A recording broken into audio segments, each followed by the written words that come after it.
I believe some additional congratulations are in order because it appears we have another outbreak of toxic algae down the lake grounds.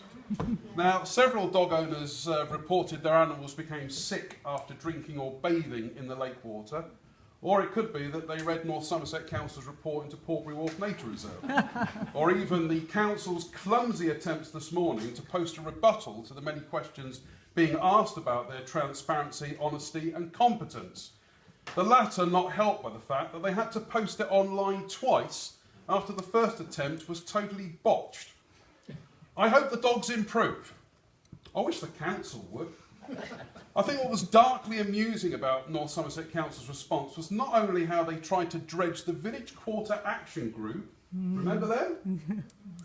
As seemingly as supporters of their plans, but then chose to minimise the 450 Facebook followers of the Friends of Portbury Wharf, the residents' signatures of the petition that was handed into the council, and the dozens of critical letters in the local press by saying, hey, we've got 55 supporters, which is a sharp increase on the 13 that North Somerset Council had previously claimed had written in. Now, the council tried to beef up their environmental credentials, defending the perceived poor management of the lake grounds by saying that it'll be all right by the time the green flags get awarded, and by stating the obvious, that Portbury Wharf Nature Reserve was very different to the lake grounds. It's a larger and more complex ecosystem than making sure a lake is safe. I'm glad someone at the council is paying attention, which brings us back to the toxic algae. Now, I think we should be grateful that a councillor who can't manage an environmental and ecological problem in his own ward hasn't been given the responsibility of signing over something as important as a nature reserve to his own council. Oh, wait. The first of the recent spate of algae outbreak occurred in September 2014. When the second outbreak occurred, Councillor David Pasley, who represents the lake grounds, said, "It's such a shame to hear that the swans have died, as they are such a popular and much-loved part of the lake grounds. There is now talk among the local community to build a new swan house on the island for the birds when the lake is clear of the algae."